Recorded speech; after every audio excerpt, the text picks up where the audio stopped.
Chapter 3. It runs when you blink. Blink and it's gone. Blink again and you're next. The feed didn't kill the next night. That was the part that fucked with everybody worse than the blood. It waited. Like it knew they was watching. Like it wanted them nervous, wanted them twitchy. Let him breathe long enough to choke on it. Smoke felt it in his sleep, heard it in the cracks of the walls. That clicking sound danced at the edge of dreams, just low enough to keep his fists curled and his eyes half open till dawn.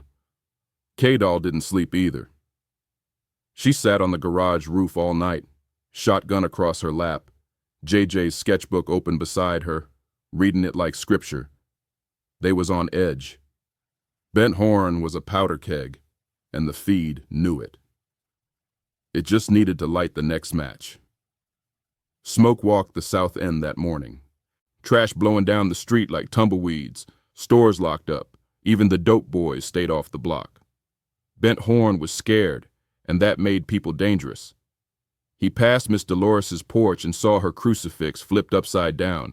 She didn't do it. That thing was twisted clean. Nailed back in.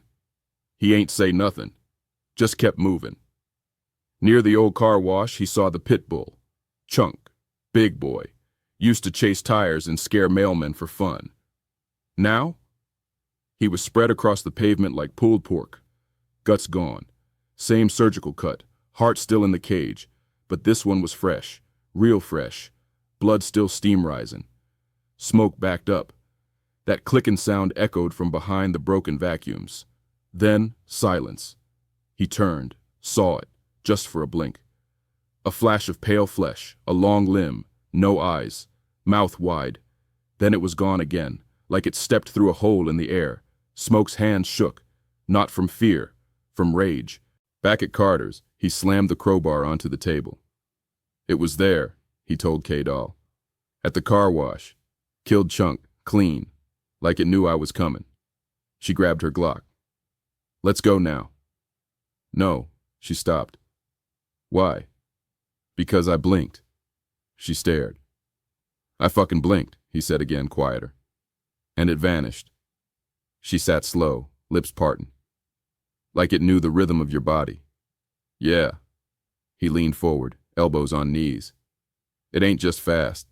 It's anticipating. It's watching us the same way we trying to watch it. K-Doll's eyes narrowed. Then we gotta stop thinking like people. That night, they started documenting. Smoke rigged his burner phone to auto-record sound. K-Doll borrowed night vision goggles from Redbone. They mapped every spot with a kill. Boogie Ray behind the fish shack. JJ near the creek. TT under the bridge. Chunk at the car wash. It made a shape, a pattern. Like a wide circle around the center of town. And at the center? The church. Smoke circled it on the map with red ink. The feed's herdin', he said. Boxing us in.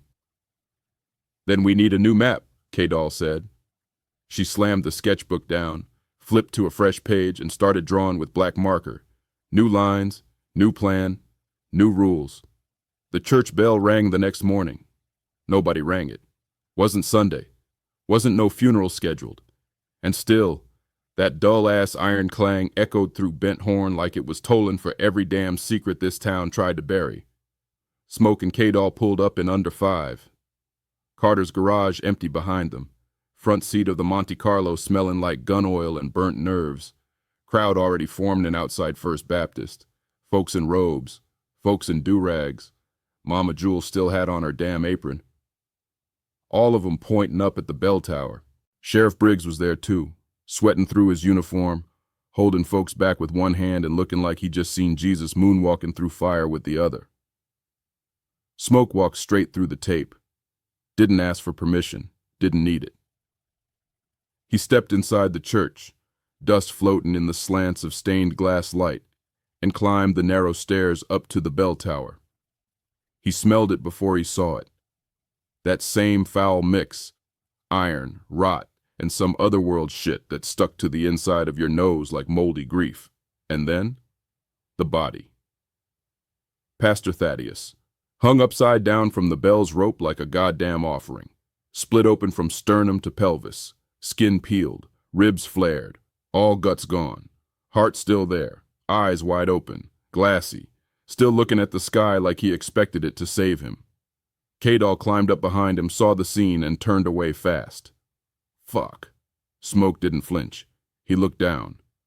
On the floor of the bell tower, written in what was probably blood, was one word: watch. Back downstairs, Briggs tried to flex up.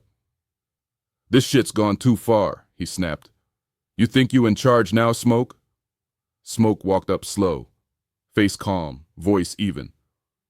I'm in charge of telling the truth. Briggs stepped closer.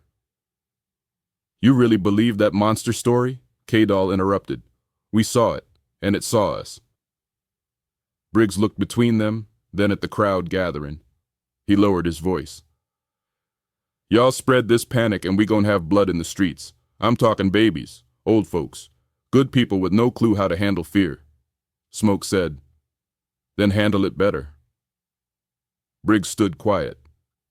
Then for the first time, he nodded. Give me a name, he said. Just one. Back at the garage, K-Doll found it first.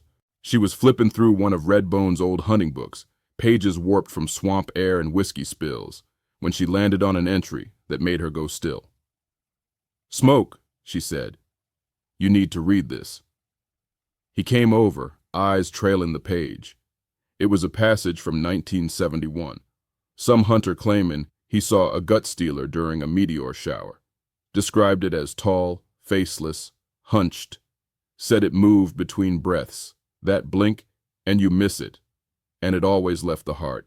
They called it the feed. Smoke muttered. So it ain't just us. K-Doll closed the book. It's always been here. Why now? I think we woke it up.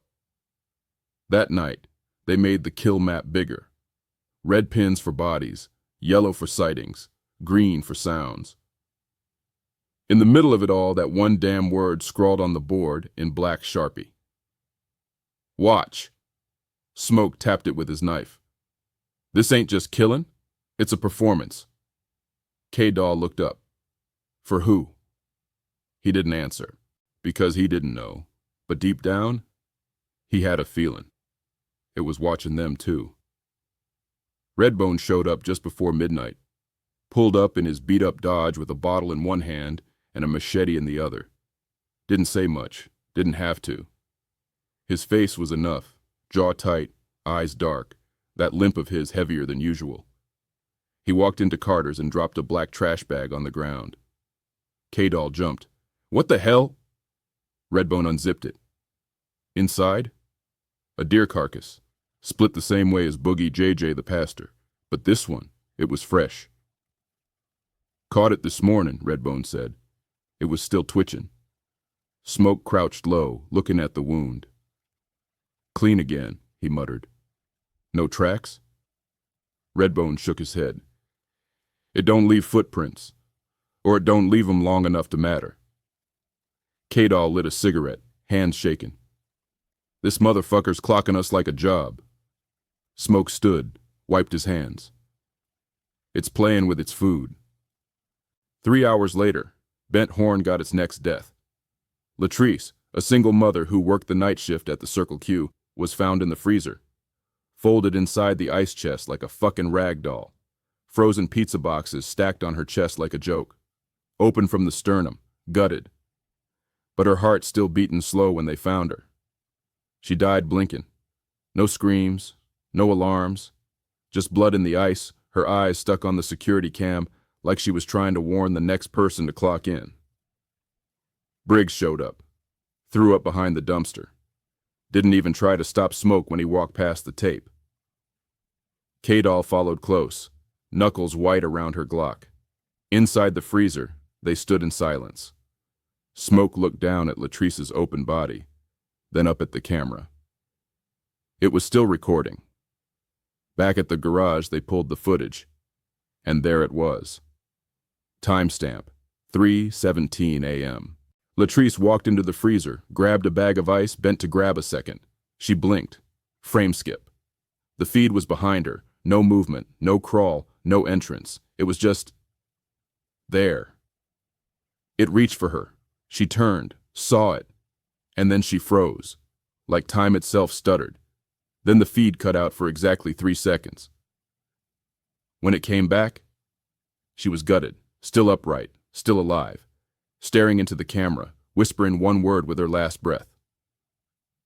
Blink. Redbone slammed his whiskey bottle down. That's it, he said.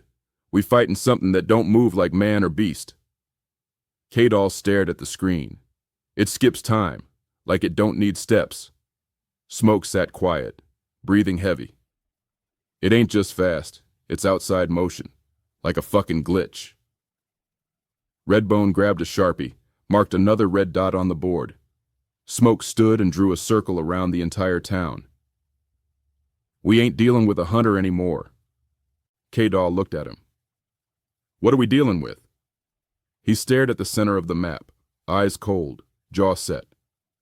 A collector. They loaded the truck. Gas cans, traps, tools, shotguns, knives, nails. Redbone built a motion rig out of lawnmower sensors and tripwire.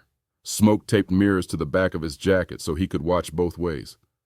K-Doll carved JJ's name into a shell casing and kissed it. Nobody said goodbye. They just rolled out, deep into the woods, toward the old hydro station. The last place untouched. The one place they hadn't blinked at yet. As the truck disappeared into the trees, the camera inside Carter's garage flickered once, then twice, then caught just a blur of motion in the corner, right behind the tool bench, where JJ's sketchbook used to be. Now, it was open, on a page no one remembered drawing. The feed, standing over K-Doll, mouth open, guts in its chest, and written beneath it in jagged black marker, next.